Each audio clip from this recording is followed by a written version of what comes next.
sampai Ya, juga ke saya jawab. Kan Anda momen itu, bertanya, karena apakah ketika Anda ditanya percaya lah dengan misalnya gini, Bible? kalau memang dia di gua itu siapa saksinya, kan nggak ada juga yang bisa buktikan kan. Loh enggak, bukan masalah bukti, Bro. Bukan masalah bukti. Itu 2 Petrus 2 nomor 4 terjemahannya kok bisa salah gitu loh. Iya, kalau Makanya saya misalnya pun tanya. gini, kalau Enggak, misalnya gini pun gini itu gini. membuktikan gini, Saya tanya oke lah. kepada ente, Kalau Sita. misalnya kau Jangan yakin dipotong itu dulu. bukan di goa situ, apalah Dudul. buktinya? Ini Siapa status saksinya kita. rupanya?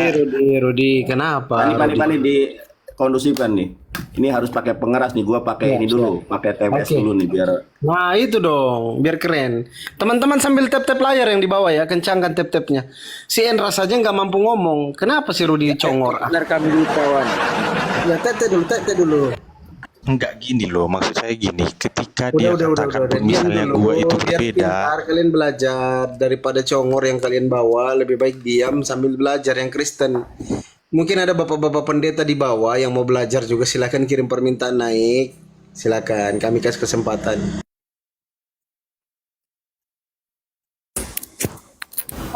Host, boleh nggak saya menjawab sedikit pertanyaan tadi yang bilang percaya nggak Izin. itu Bible? Izin Bunda izin. Biarkan Bang Nandar. Bunda diam aja, mute aja dulu. Iya, oke. Ya. Turunkan aja Biar nanti nggak ada selisih ya. tapi Oke, lebih baik Bang udah Rudi aja lah. dulu ya, Kalau Bang Rudi. Bang Nandar ini Bentar Bang. Silakan Aki Nandar. Jangan takut Bang Nadar ini kenapa? Ganteng, udah tahu dari dulu ganteng saya. Oke guys, yang saya tanya itu adalah ini kata gua diterjemahkan dari bahasa Yunani yang mana? Karena di dalam 1 Raja-Raja 19 nomor 9, gua itu sepilayo. Nah, ini dari mana gitu loh? Terjemahnya saja sudah salah ini. Coba kenapa jujurlah sedikit menyerahkannya ke lembah Jehena di tepi darat Yerusalem. Ini terjemahan tepi barat daya Yerusalem, itu terjemahan benar. Kalau mau diterjemahkan sebagai neraka jahanam, menyerahkannya ke dalam neraka jahanam untuk menyimpan mereka sampai hari penghakiman. Yang saya tanya nih, kata gua ini diterjemahkan dari bahasa Yunani yang mana? Karena kalau kita lihat di dalam strong number-nya, ini saya kasih tahu tata caranya nih. Kalian download nih. Ini download Hebrew Greek Interlinear Bible. Ini download di Android nih. Kalau yang pakai Android, kalau pakai iPhone saya nggak ngerti ya. Buka 2 Petrus 2 nomor 4. Ternyata nggak ada kata goa tuh. Di dalam bahasa Inggrisnya pun nggak ada kata goa. If for God the angel having sent forth but in times of gloomy darkness having cast down to Tartarus. Apa itu Tartarus? Bahasa Inggrisnya aja nggak ada kata cave. Goa nggak ada. Ini ternyata Jehena. Jehena itu sebuah tempat di tepi barat daya Yerusalem. Kenapa nggak jujur gitu loh?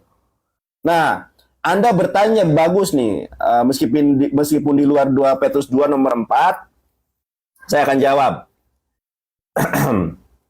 Kenapa kami tidak percaya dengan Bible? Al-Quran sudah menyatakan di dalam Quran surat Al-Baqarah ayat 79. A'udzubillahi minasyaitonirrajim. Fawailul lilladzina yaktubunal kitaba bi'aidihim tsumma yaquluna hadza min indillah. Kecelakaan besarlah bagi orang-orang yang telah menulis Alkitab dengan tangan-tangan mereka sendiri. Lalu mereka mengatakan ini dari Allah. Padahal mereka karang-karang sendiri. Nandar, jangan ngawur. Saya tunjukkan nih buktinya. Kalau mereka itu ngarang.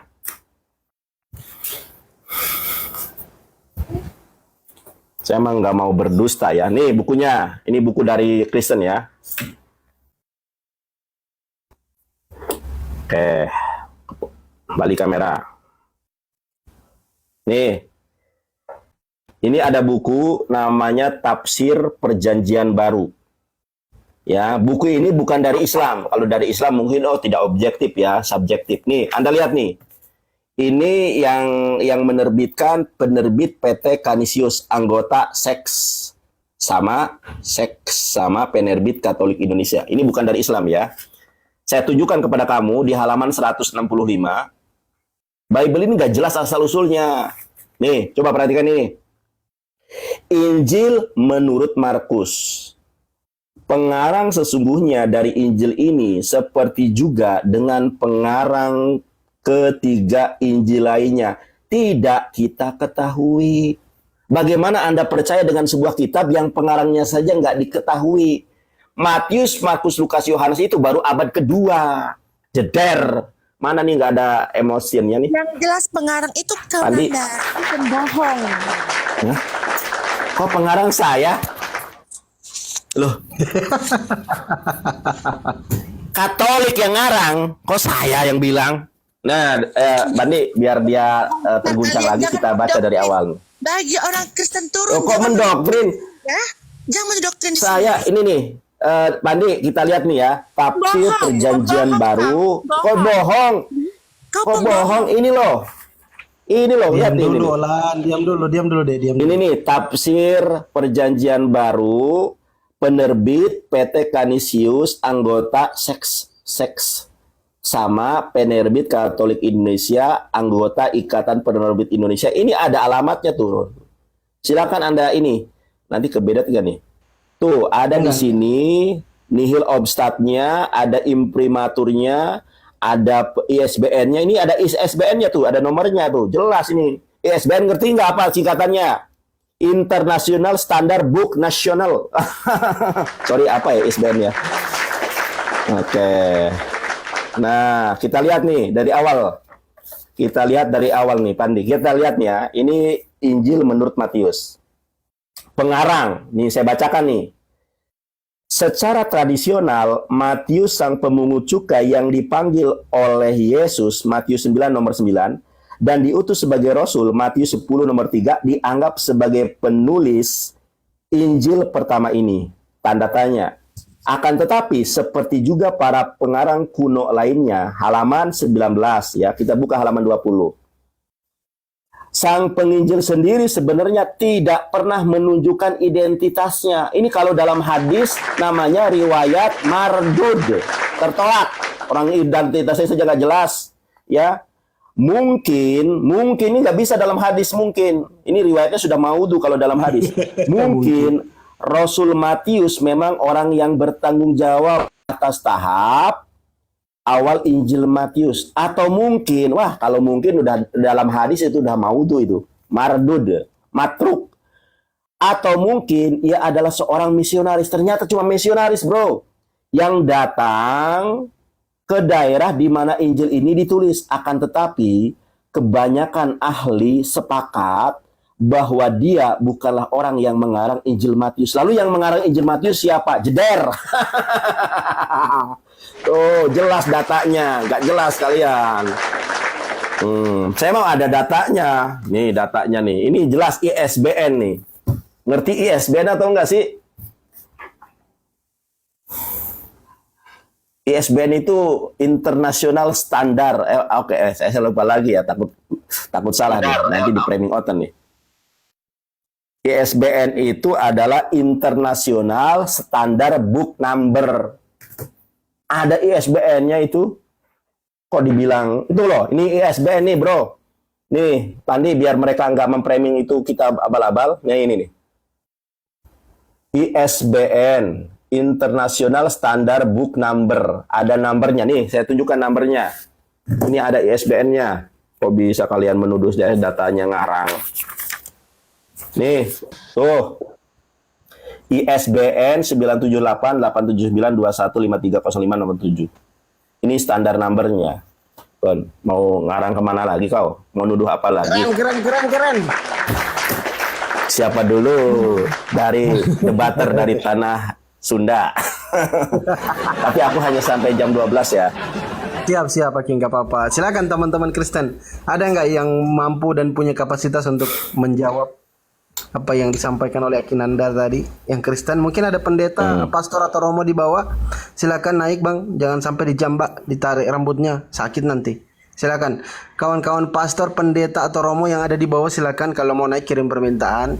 Typing dulu bang, aku Kristen bang, aku pendeta, aku pastor atau aku romo. Nanti kami naikkan, silakan.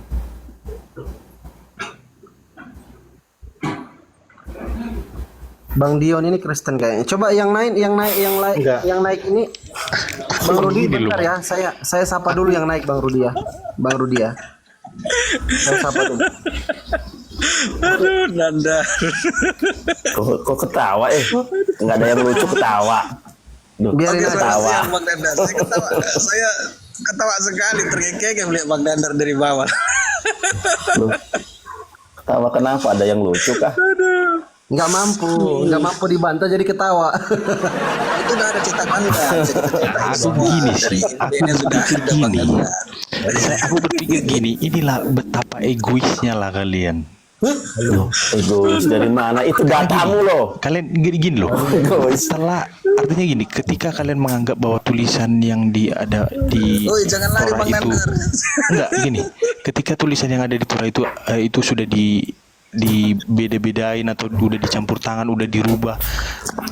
Tapi kalian gini, ketika wahyu diturunkan oleh Nabi Muhammad, kan wahyu tersebut itu disampaikan lisan kepada para sahabatnya dan mereka menulisnya. Baru keegoisan kalian, padahal penulisannya itu kan sama-sama yang dituliskan oleh manusia, dan secara apa ya, ketinggian kalian, ya punya kami pokoknya itu tidak mungkin diubah, punya kalian ya pasti diubah. Ngerti nggak? Maksudnya ini larinya kemana Pandi? Gak jelas nih orang ini. Kalian kan gini, Ini. pikir gini. Diam dulu, nggak ada isi kau. Diam dulu kau. Gak ada isi, dia aja curhat aja dari tadi lo. Ya. Kenapa? Dari tadi Tadi kan aku diam, bilang diam, gini. diam, nggak ada isi Kenapa kau, nggak ada tidak? isi. Diam kau, diam. Bang Douglas ini Kristen atau Muslim, Bang? Bang, yang jelas Batak Islam saya, Bang. Oke, izin Bang Douglas saya turunkan dulu biar kawan-kawan Kristen naik ya, biar mereka Bisa berani. ngomong sebentar, Bang. Oke, silakan Bang, silakan. Sedikit aja silakan Bang. Kalau ada yang di sini orang Batak yang Kristen, baiknya kalau Bang Nandar ngomong gitu cari kebenarannya. Jika tidak sesuai dengan pikiran dan logikamu, ya segeralah cari kebenaran. Itu saja, Bang. Assalamualaikum, Bang. Saya turun, Bang. Waalaikumsalam warahmatullahi wabarakatuh. Waalaikumsalam warahmatullahi wabarakatuh. Baik, ini anak Allah ini siapa ini anak Allah? Monitor anak Allah, siapa kau? Bapakmu, Nabi buta huruf. Oke, saya blok ya. Oh, sudah kelojotan ini. Sudah saya blok, Kelojotan saya ini. blok. Nih, Pandi, Bentar. kita Maksud saya gini, Diam dulu Bang Rudi, Bang Rudi. Rudi kalau nggak ada, nih gua tunjukkan data dulu, Rud. Teman-teman, saya tanya dulu Pandi gini nih. loh, Pandi, gini, bentar aja. perjanjian Ini baru si- sebentar dulu. Saya nanya sama Pandi. Iya ya, sahabat. Nanti saya tunjukkan data dulu ya. Pandi, bahasa Ya. perjanjian baru bahasa aslinya apa menurut mereka? Menurut mereka Yunani, Oke, perjanjian lama? Ibrani, Oke. Kodeks tertua dalam bahasa Yunani perjanjian baru, kodeks tertua kodeks apa? Sinaiticus, abad keempat, pertengahan Oke. abad keempat. Salah. Baik, kodeks tertua itu adalah kodeks Vatikanus yang dikarang pada tahun 329 Masehi pasca Konsili Nicea tahun 324 Masehi. Oke, saya tunjukkan nih. Saya punya Dikarang, dan dikarang lah kodeks, ya dikadang lah. Saya tunjukkan nih, Raja, Rudi, saya tunjukkan nih. Saya mah data Ibrani punya, data Yunani punya. Ini perjanjian baru mereka dalam bahasa Yunani saya tunjukkan. Nih. Kita ini tanya Jibril nih, Jibril ahli data nih. Teman-teman ya, ini namanya The Greek New Testament. Harusnya orang-orang Kristen ini punya kitabnya ini. Kenapa? Inilah bahasa asli dari perjanjian baru. Kita lihat nih datanya nih. Namanya The Greek New Testament. Ya, ini United Bible Societies. Ya, jelas ini. Terakreditasi A ini. Ya. Teman-teman, saya tanya sama teman-teman Kristen, ada enggak di dalam ayat Al-Qur'an sebuah kitab ini berasal dari Kodeks Sinaiticus? Ya, kata Pandi itu. Kalau Kodeks Sinaiticus tahun 360 Masehian. Di dalam pasal ke-15, Adek Pandi, lihat, ini kata Siapa, Kak? Markus, Injil Markus, pasal 15, Injil Markus pasal 15, saya tanya sama Pandi nih, saya nggak mau tanya sama Rudi, nah nanti sama Rudi, nah saya bacakan di dalam bahasa Yunaninya nih, tapi belum nggak jelas ya, sebentar, kenapa blur ya? Aman, Nah, nih. aman. Nah ini, teman-teman lihat nih, Markus 15 nomor 27. Kaisun hauto setauros nggak kelihatan sebentar ya. Kaisun hauto setaurosin duo lestas ena ekdesion kai ena es yunumon hautos. Yang saya tanya, ini ayat berapa, Pandi? Ayat berapa? Jawab. Ayat 27. Markus ayat 27. Nah, ini ayat 29. Mana 28-nya? ayat 28-nya kemana? Ayat 28-nya kemana? Waduh. Waduh. Ini ayat 28-nya kemana? Dicolong orang. Pertanyaan saja, Waduh. pertanyaan saya, ada nggak ayat Quran semacam ini? Habis 27 langsung ke 29. Nggak ada. Cari kalau dalam Quran ada. Nggak ada kayak gitu. Nggak ada. Mana ada? Tuh, palsu terbukti. Makanya logikanya gini bang, ketika abang berpikir bahwa itu ada campur tangan dan diubah oleh tangan manusia, ya ngapa itu nggak dibuat aja? Maksudnya gini, saya nanya gini aja loh, oke simpelnya gini, kenapa kalian kuat sekali bahwa Al-Quran kalian itu ditulis tidak ada dirubah lagi? Padahal sama-sama juga ditulis oleh manusia. Kenapa punya kalian anggap itu pasti dirubah itu pokoknya? Baik, saya jawab, Andi, nggak apa-apa. Silakan. Ya, saya jawab nih. Al-Quran itu terjaga dengan oral. Ya, ketika Nabi Muhammad SAW menerima Al-Quran, Nabi Muhammad menghafalkannya, bukan menulisnya. Al-Quran satu-satunya firman Tuhan yang terjaga autentisitasnya. Dalilnya mana? Saya pakai dalil nih. Quran surat Al-Hijr. Quran surat 15 ayat ke-9. Inna nahnu nazalna dzikra wa inna lahu lahafizun. Allah menurunkan Al-Quran kepada Nabi Muhammad. Yang menjaga Al-Quran bukan Nabi Muhammad, tetapi Allah Jalla Jalaluh. Quran surat Al-Hijr ayat 9. Kalau mukjizat para nabi sebelum Nabi Muhammad, itu mukjizatnya tinggal kisah cerita. Kalau mukjizat Nabi Muhammad banyak, saya punya kitabnya nih teman-teman ya. Sama Saya punya saksinya, kitabnya. sama saksinya ya. Ya, dengarkan saya. Dengarkan saya dulu. Kalau mukjizat Nabi Muhammad itu Tapi banyak jangan lupa, teman-teman. sama saksinya. Aku lagi ngomong. Nggak bisa didengarkan nih.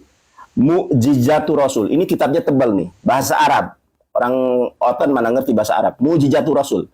Salah satu mukjizat Nabi Muhammad yang paling besar di antara banyaknya mukjizat Nabi Muhammad adalah Quran.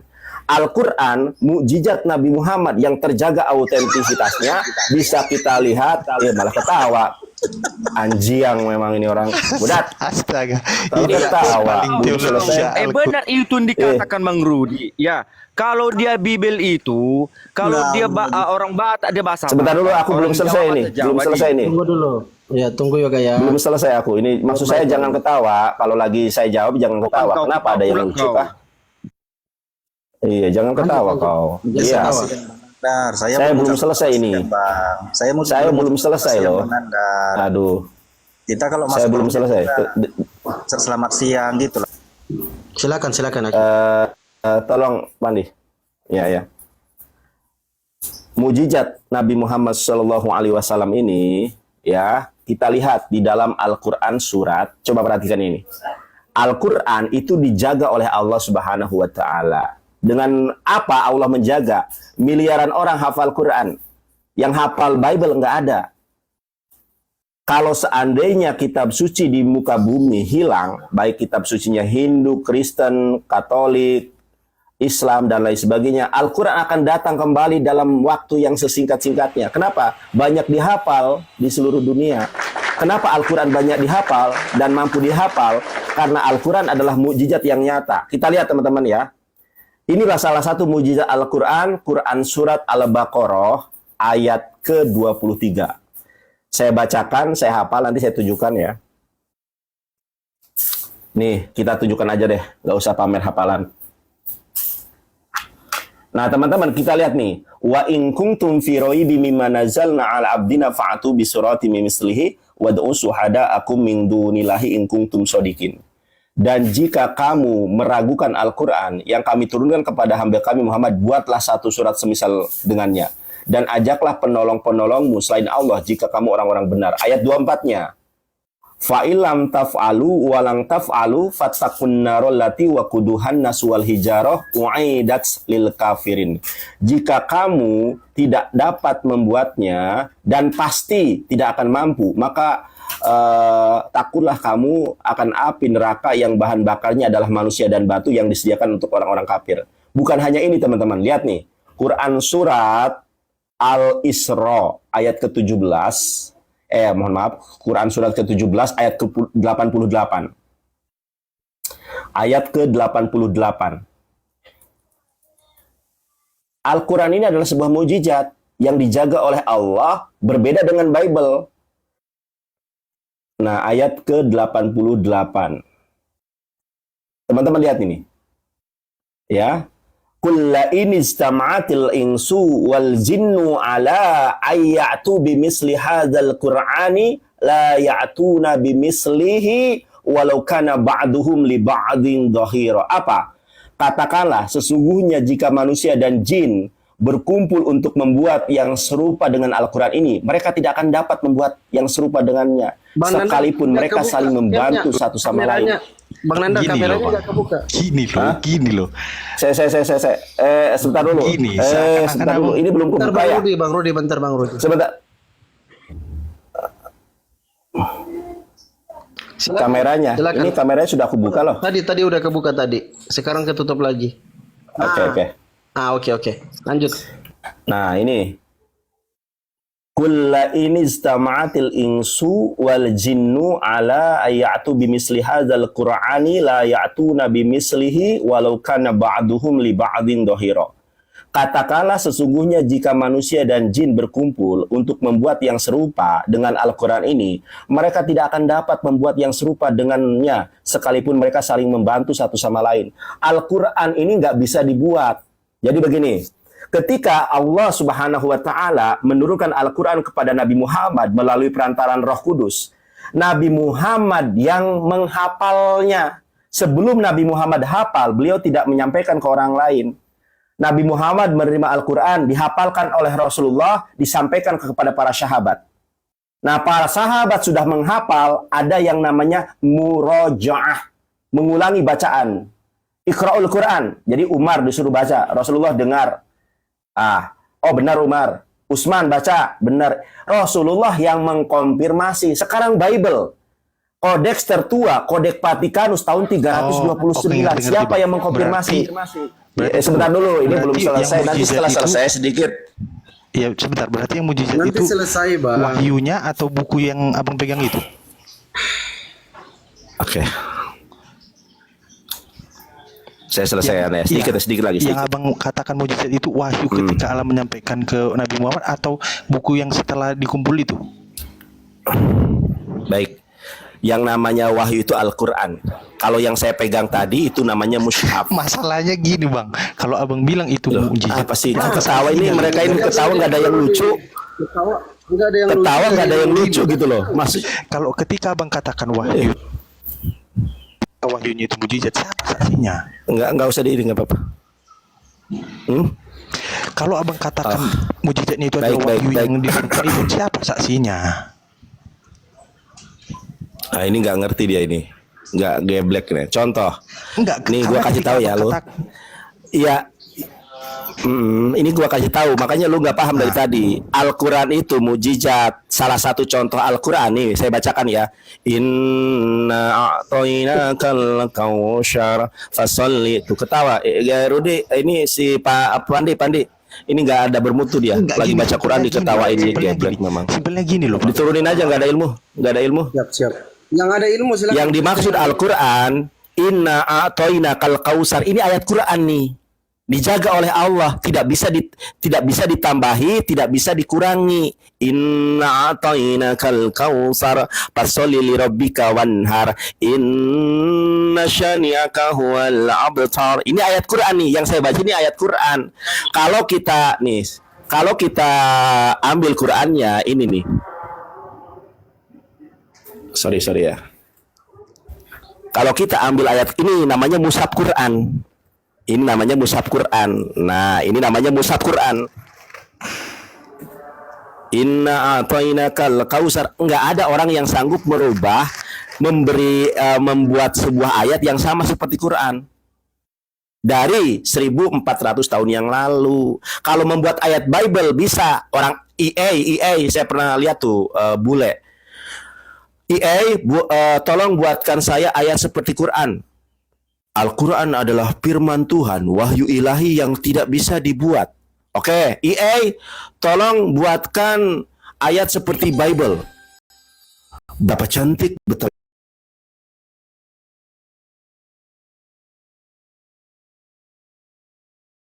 Nah, ada bisa dibuat, tetapi Quran nggak bisa dibuat. Karena Quran adalah wahyu ilahi yang tidak bisa dibuat, yang tidak bisa dirubah, karena dia adalah mukjizat Nabi Muhammad SAW yang paling besar. Begitu. Baik, izin saya sapa dulu ya Bang Nandar ya. Kebetulan ada Boleh. Ruben. Selamat siang Pak Izin Pendeta. bertanya Bang Nandar. Princess Kristen ya? Ya, Kristen. Oh iya, silakan bertanya dulu, silakan bertanya dulu. Ah, ya. Tadi kan klausul pertama yang Bang Nandar bilang itu katanya adalah Al-Quran itu mujizat yang dari Allah ya. Oke, dapat diterima lah gitu. Nah, yang jadi pertanyaan ada agak banyak dikit. Satu, arti mujizat itu apa, Bang? Satu. Kedua, kalau mujizat berarti ada orang yang melihat, ada orang yang menyaksikan. Ya. Terus pertanyaan yang ketiga, tadi Abang bilang mujizat adalah bagian dari penghafalan Quran itu sendiri. Hafal, banyak orang muslim yang hafal Al-Quran. Tapi apa gunanya kita hafal tapi mereka nggak mengerti isinya, artinya dari yang dihafal. Karena kita nggak bisa bohongi, secara nyata dan realnya itu banyak saudara-saudara muslim itu dia hafal, tapi dia nggak ngerti artinya. Itu bagaimana? Nah, apa yang menjadi motivasi Abang untuk membahas tentang Alkitab? Sementara bagi umat Muslim sendiri masih banyak yang mereka nggak mengerti isi Al-Quran. Gitu.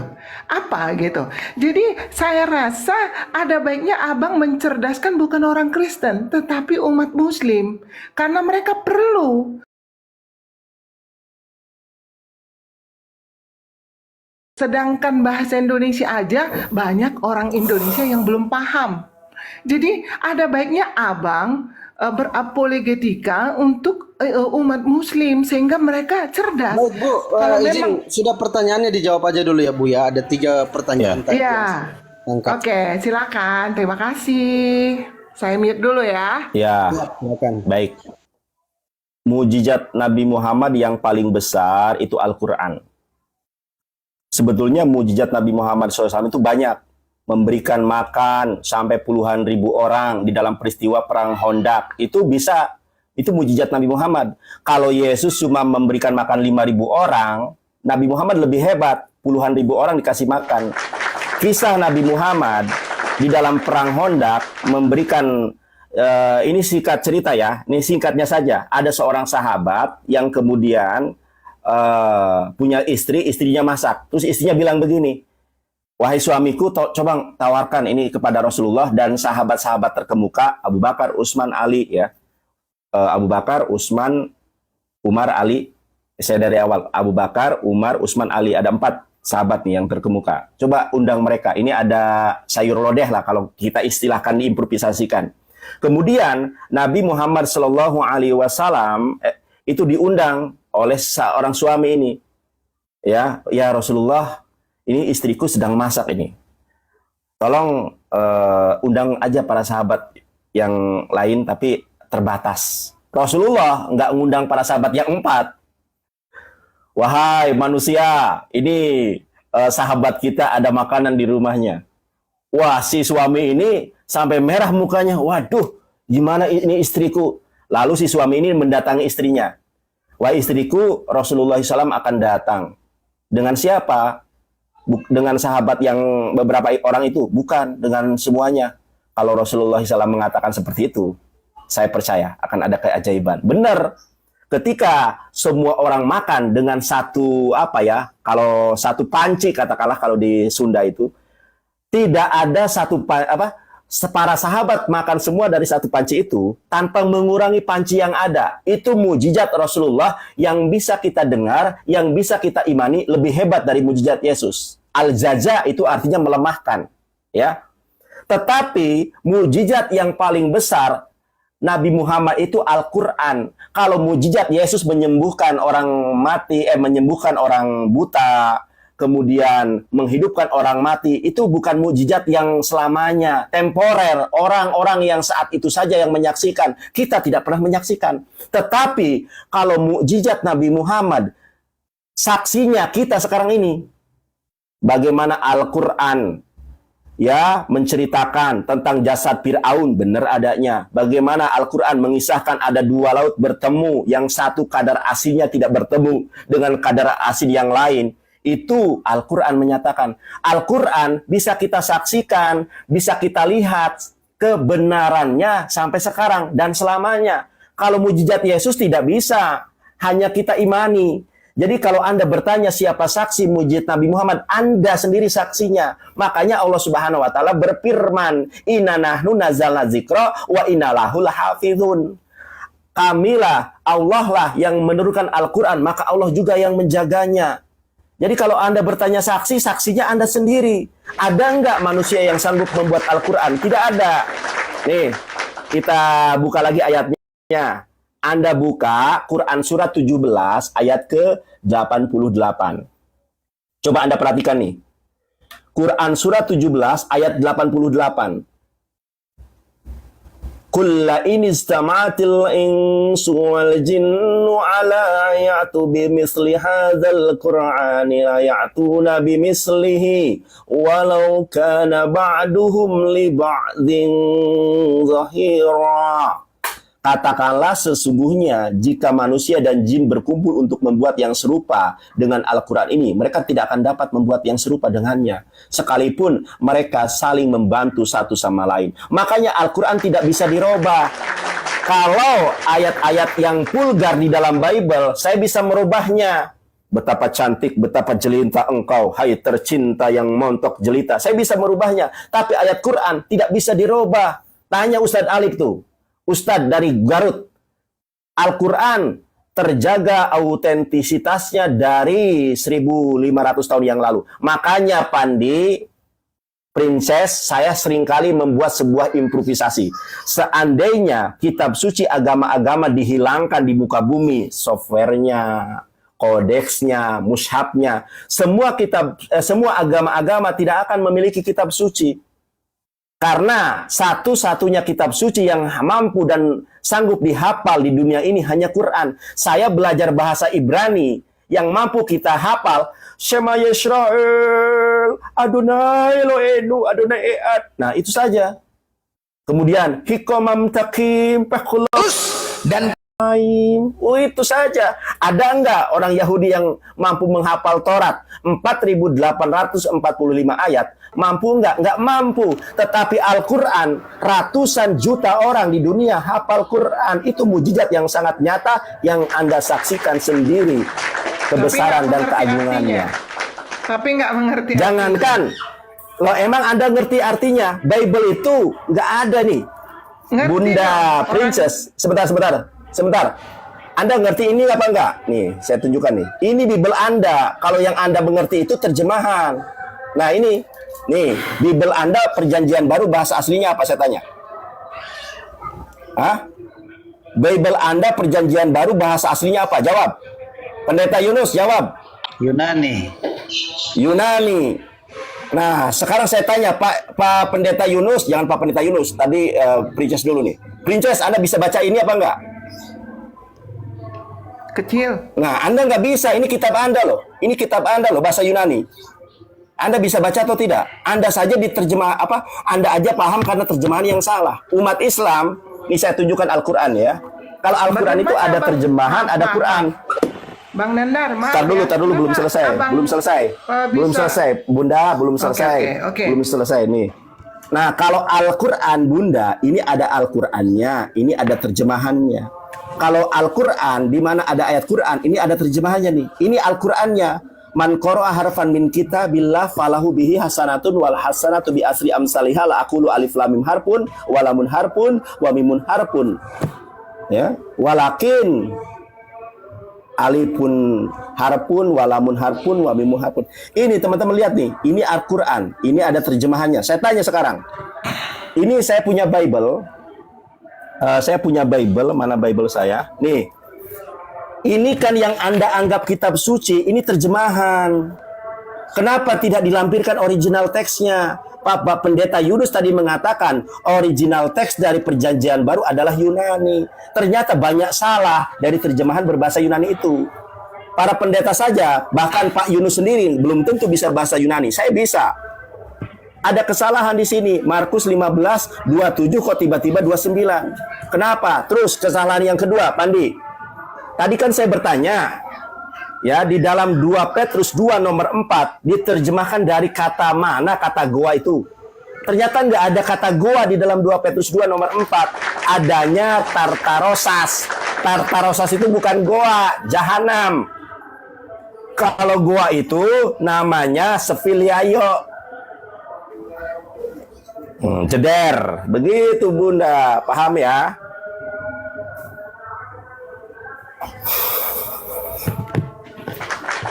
Kok pada diam semua nih? Terpukau dengan penjelasan saya. Itu tadi kan, halo Bang Nandar, kagum saya pemutarbalikan fakta Bang Nandar jago. Saya apresiasi itu ya. Loh kok fakta memutarbalikan fakta? Kok memutarbalikan fakta? Gimana sih? Oke, tunggu, bukan. Saya mau bahas ya. Tadi abang udah saya kasih. Abang jalan aja terus, oke. Dalil di ketika Nabi Muhammad itu memberi makan, ya, sehingga pancinya itu nggak habis-habis. Ini saya baru dengar itu. Dan bukannya sesuatu dibanding-bandingkan dengan apa yang dilakukan oleh Yesus Kristus. Oke, saya hanya mau tanya lagi ini ya. Abang mengimani Isa di dalam Al-Quran. Kami mengimani Yesus Kristus. Nah, yang jadi permasalahannya, orang Kristen itu tidak mengimani Isa yang ada di Al-Quran. Oke, tetapi abang menginginkan bahwa orang Kristen mengimani Isa yang ada di Al-Quran. Kan begitu. Cuman yang jadi permasalahan adalah abang menolak semua mujizat yang dilakukan oleh Isa itu sendiri yang notabene itu ada di Al-Quran abang, dan membandingkannya komparisasi dengan yang dilakukan Muhammad. Padahal mujizat yang paling tinggi adalah membangkitkan orang mati, menghidupkan orang mati. Nah, itu yang paling tinggi, yang hanya punya kekuasaan untuk menghidupkan orang mati itu hanya Yesus. Kalau hanya untuk makanan saja, itu ya gampang lah. Itu ibarat katanya. Tetapi iblis sendiri ya, itu nggak mampu. Iblis itu, Lucifer itu sendiri nggak mampu. Contohnya si Ayub itu, ya, nyawa si itu Nabi Ayub itu ada di tangan Tuhan. Bukan di tangan iblis. Jadi Nabi Muhammad itu enggak memperlihatkan satu mukjizat yang menyatakan memang dia yang berkuasa atas maut itu, atas dosa itu sendiri. Iya kan? Itu satu ya. Abang compare. Padahal terus kemudian kedua lagi, abang menyatakan bahwa Alkitab itu adalah yang dipalsukan, yang terjemahannya berbeda dari aslinya gitu. Kenapa harus diterjemahkan ke dalam bahasa Indonesia? Itu supaya kita lebih mengerti lagi isi firman itu. Kalau terjadi pembaharuan penterjemahan atas Alkitab aslinya dari bahasa Yunani itu sendiri, itu memang mengikuti ejaan bahasa Indonesia yang disempurnakan terus-menerus. Sebenarnya kalau abang teliti ya, itu sekarang ada terjemahan baru, pertama, kedua ada ya, itu tidak mengurangi arti daripada bahasa Yunani aslinya dari Alkitab itu sendiri. Itu sama, cuman sama artinya, cuman perbendaharaan katanya disesuaikan dengan ejaan baru bahasa Indonesia yang disempurnakan, yang terus menerus mengalami pembaharuan. Tetapi pada prinsipnya artinya itu sama. Artinya itu sama. Oke. Kedua, dalilnya tadi itu, Bang. Terus kemudian Abang harus tahu, mujizat yang dilakukan di dalam Alkitab oleh Yesus itu disaksikan oleh para rasul. Karena para rasul itu sendirilah yang menuangkan di dalam tulisannya. Baik. Markus, Lukas, Terlalu Yohanes. panjang, Bun. Ya? Terlalu panjang. Paulus, Ya, gitu, Bu- Bang. ya, Jadi baik. ada saksinya. Iya. Bukan. Siap. Saya sudah tangkap ini. Nabi Muhammad Gitu ya? juga Oke. saksinya, Thank you. mujizat Nabi Muhammad itu saksinya seluruh umat manusia sekarang ini. Kalau Anda mengatakan terjemahan itu sesuai dengan gaya bahasa baru, ini saya tanya sekarang sama Anda. Markus 15:27, kok tiba-tiba 29, 28-nya kemana? Sebenarnya kalau Anda lihat nih ya, Markus 15:28, nih saya tunjukkan dulu. Markus 15:28 itu ayat palsu. Nih saya tunjukkan ya. Markus 15. Di dalam bahasa Yunani-nya nggak ada. Markus 15:28. Nah, ternyata dalam tanda kurung kurawal, kita lihat nih. Terjemahan ini benar apa enggak? Kita lihat nih. Ayat ini tidak lain kecuali kutipan Yesaya 53:12. Tidak terdapat dalam kebanyakan naskah dan dalam Markus tidak asli. Karena tidak asli, yang mengatakan Alkitab palsu ya kalian sendiri. Makanya ini kitabmu di dalam bahasa Yunani, the Greek New Testament. Di dalam Markus 15 nggak ada ayat 28. Tiba-tiba di dalam terjemahan, tiba-tiba ada terjemahannya. Ternyata itu ayat palsu, bukan perihal terjemahannya. Penambahan kitab suci di dalam agama kalian. Kalau kalian mengatakan bahwa kami tidak mengimani mujizat Nabi Musa, Nabi Isa, kata siapa? Dalam Al-Quran nih. Coba Anda catat ya. Dalam Al-Quran surat Al-Imran ayat 46. Quran surat Maryam 29:30. Ada mujizat Nabi Isa. Kemudian Al-Quran, Quran surat Al-Imran 49. Quran surat Al-Ma'idah ayat 110 sampai 115. Nabi Isa menyembuhkan orang buta dan kusta. Kemudian di dalam Quran surat 349, Al-Ma'idah 5, 110-15, Nabi Isa juga bisa menghidupkan burung. Nah, kami mengimani, justru kalian yang tidak mengimani kalau Nabi Isa itu adalah seorang nabi, bukan seorang Tuhan. Yang berikutnya adalah dari terjemahan ini, saya tanya sama Bunda Princess. Bunda Princess, Yesus dipanggil oleh ibunya itu apa? Namanya dia itu namanya siapa? Nama Yesus itu ketika ibunya memanggil anaknya, dia panggil apa? Hah? Jawab, singkat. Anakku. Halo? Hah? Anakku. Anakku. Enggak, namanya siapa namanya? Oh, nggak tahu saya, Bang. Loh, nama yang Anda sembah itu siapa namanya? Yesus. Kan dia dikasih nama Yesus. Nah, justru inilah karena terjemahan gabrul, Bu. Ini saya tunjukkan di dalam bahasa Aramaiknya, ya. Saya tunjukkan di dalam bahasa Aramaiknya, di dalam Matius 1 nomor 1. Ketobo dili dute daiso mesiho bre David bre Davrohom. Disebutnya Iso. Begitupun di dalam bahasa Yunani, Matius 1 nomor 1, Nabi Isa alaihissalam itu dipanggilnya Iso. Kok jadi Yesus? Nih, saya tunjukkan nih. Ya, Matius 1 nomor 1. Coba kita lihat nih. Di dalam bahasa Yunaninya, teman-teman lihat ya. Biblos Genesios Iso. Kristo, Yueo David, Yueo Abraham.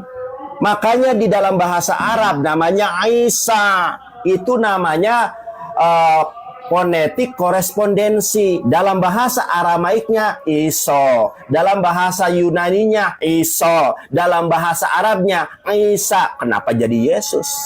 Ini pentingnya kita mempelajari original teks. Ini loh, di dalam bahasa Aramaik, Yesus itu tidak mengerti bahasa Yunani. Yesus itu mengertinya hanya bahasa Ibrani dan Aramaik.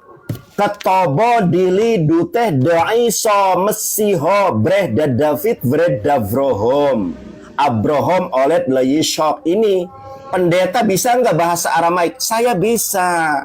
Ibrani, Yunani, Aramaik. Pendeta Yunus juga belum tentu bisa. Ini saya buka dari ini loh, The Testament in Syriac, The Syriac Bible according to the Visita Text.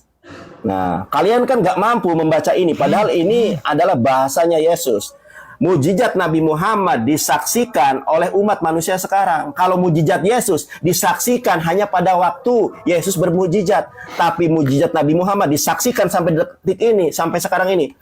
Karena di sini sudah waktu zuhur, Ustadz Alif gantian Ustadz. Saya parkun aja dulu. Pandi. Iya. Monitor siap di sini juga bentar lagi Ya, menjelang, tapi aku gantian. gantikan dulu sama Ustadz. Ya, aku soalnya di sini sudah azan zuhur ya. Nanti aku Halo, parkun Bang. aja dulu parkun. Oke. Oh, vakum ya? Ya. Enggak. Saya Aku soalnya bilang- mau sholat dulu. Nanti Ustadz Alif lanjutkan ya. Oke, ada ustadznya ya.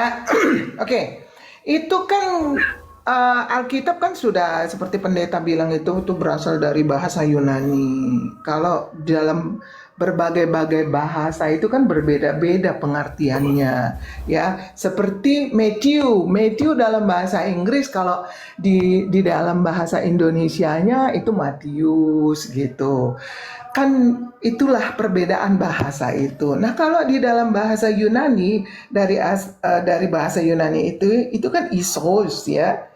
Yesus gitu. Bahasa Ibraninya Yehozua yang berarti Tuhan Yahweh gitu lah. Jadi itu saya rasa tidak perlu dipermasalahkan ya mengenai asal muasal daripada kata Yesus itu sendiri, karena ada Kristonya, ada juga Kristonya. Jadi itu saya kira tidak boleh menjadi alibi ataupun alasan untuk orang abang mengatakan dari mana Yesus kok Isa bisa berubah. Itu kan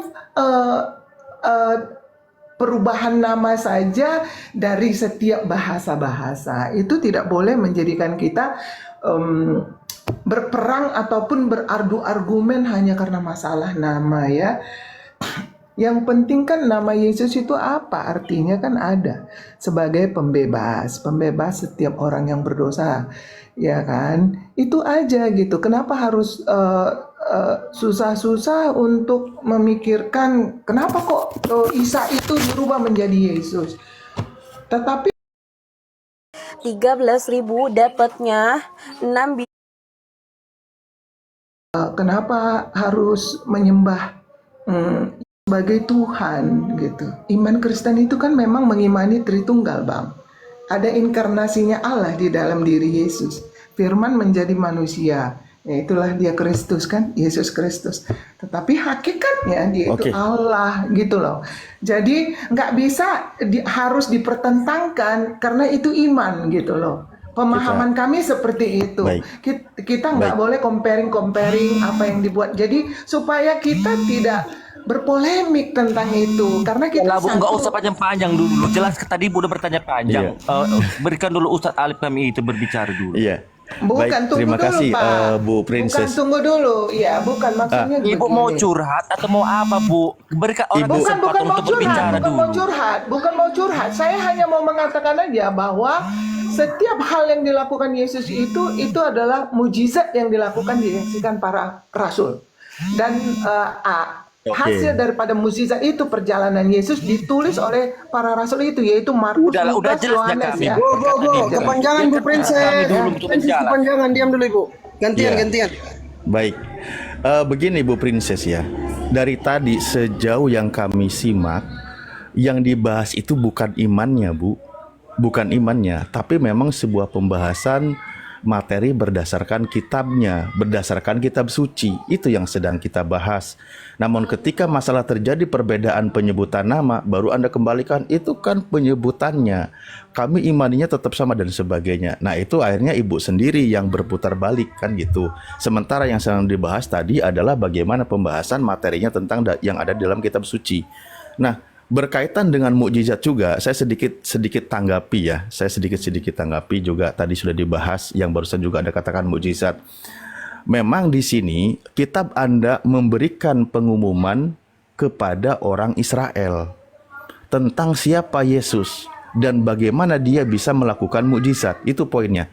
Pertama, yang tertulis di dalam kitab Kisah Para Rasul 2 nomor 22 yang bunyi ayatnya, hai orang-orang Israel, berprinsip bukan orang Israel tidak hai. Dengarlah perkataan ini, yang aku maksudkan ialah Yesus dari Nazaret, seorang yang telah ditentukan Allah dan yang dinyatakan kepadamu dengan kekuatan-kekuatan dan mukjizat-mukjizat dan tanda-tanda yang dilakukan oleh Allah dengan perantaraan Yesus di tengah-tengah kamu seperti yang kamu tahu. Itu poinnya. Tentang bagaimana Yesus melakukan mukjizat. Ketika diberitahukan pengumumannya kepada orang Israel, Yesus itu hanya perantara melakukan mukjizat, hakikatnya adalah Tuhannya Yesus. Yesus hanya sebagai perantara.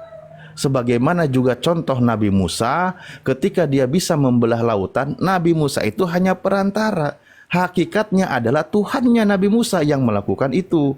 Seperti itu sebenarnya poin-poinnya. Itu mukjizat. Hakikat ya oke. Loh, itu bunyi pemahaman ayatnya, Abang, Bu. ya. Itu bunyi ayatnya. Ada ayat. Ada dalilnya, Bang. Ya makanya karena tadi pengumumannya Itu untuk orang Yesus Israel, itu hakikatnya maka Allah. ibu princess itu nggak akan paham karena ibu princess bukan orang Israel gitu. Itulah kenapa tadi bunyi ayatnya gitu. pengumumannya untuk orang Israel. Yaitu bunyinya, hai orang-orang Israel kan gitu. Sehingga diumumkan tentang posisi Yesus ketika melakukan mukjizat. Dia itu hanya sebagai perantara yang hakikatnya adalah Tuhan. Yesus itu hanya perantara melakukan. Nah, masalah mukjizat-mukjizat itu tadi sudah banyak dijelaskan oleh Kang Yonat, guru kami yang begitu panjang lebar menjelaskan tentang Nabi kami juga. Itu sebenarnya kehebatan Nabi kami itu banyak. Nah, mukjizat itu makna lainnya juga tadi sudah disebutkan. Itu kan bahwa melemahkan sesuatu ketika dilawan untuk membuktikan kebenaran bahwa dia itu adalah seorang utusan Tuhan. Itu makna dari mukjizat, makna lainnya. Jadi dengan suatu peristiwa yang berlawanan dengan akal manusia gitu. Makanya kalau Anda bahas poin-poinnya tentang mukjizat Rasulullah itu banyak. Di dalam surah 8 dijelaskan ketika Allah memberikan pertolongan kepada Nabi kami, menurunkan ribuan malaikat ketika dalam peperangan, yang pasukan sedikit bisa melawan pasukan 300, bisa melawan pasukan ribuan, diberikan kemenangan karena dapat pertolongan dari Tuhan. Itu mukjizat juga dijelaskan di dalam surah 8 yaitu ayat 9. Di situ dikatakan gitu loh. Itu mukjizat yang dilakukan, peristiwa yang telah lalu. Nah, hebatnya di dalam Islam, melemahkan peristiwa yang telah lalu yang memang waktu itu langsung berhadapan berlawanan, maka perkembangan manusia sampai hari kiamat, ilmu pengetahuan semakin berkembang, pemahaman orang semakin maju, maka pemikiran manusia harus bisa dikalahkan oleh isi kitab suci. Mukjizat melemahkan pikiran manusia, mengalahkan pikiran manusia. Ketika membahas tentang ilmu pengetahuan, Al-Quran sudah membahasnya duluan. Ketika membahas informasi yang tidak dijangkau sebelumnya oleh manusia, Al-Quran sudah membahasnya duluan. Nah, itulah yang disebut dengan makna dari mukjizat ketika dijelaskan lebih jauh. Kalau di dalam Al-Quran, ketika Allah berfirman, ingatlah ketika kamu memohon pertolongan kepada Tuhanmu, lalu diperkenankannya bagimu, sesungguhnya aku akan mendatangkan bala bantuan kepada kamu dengan 1000 malaikat yang datang berturut-turut. Ketika Rasulullah dalam masa perang Badar diberikan pertolongan kemenangan, Yesus ketika berdoa kepada Bapa, dia ketakutan, datang seorang malaikat. Yesus lagi ketakutan, dibantu seorang malaikat. Itu pun ketika terjadi di hadapan tentara Romawi, pasukannya pada kabur. Yesus tinggal sendirian, ditangkap oleh tentara Romawi. Beda levelnya. Nabi kami diturunkan ribuan malaikat. Yesus ketika ketakutan berdarah-darah berdoa-doa, keringatnya seperti darah, didatangi cuman seorang malaikat. Nah, ini perkara mukjizat gitu, Bu. Saya mute dulu, silakan. Di sini ada, Bu. Oke.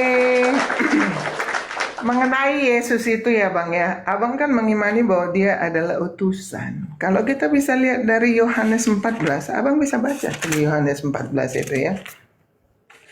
Saya buka ya, Yohanes 14. Oke, Yohanes 14 ayat 8. Itu dikatakan, itu ada dalilnya ya Bang.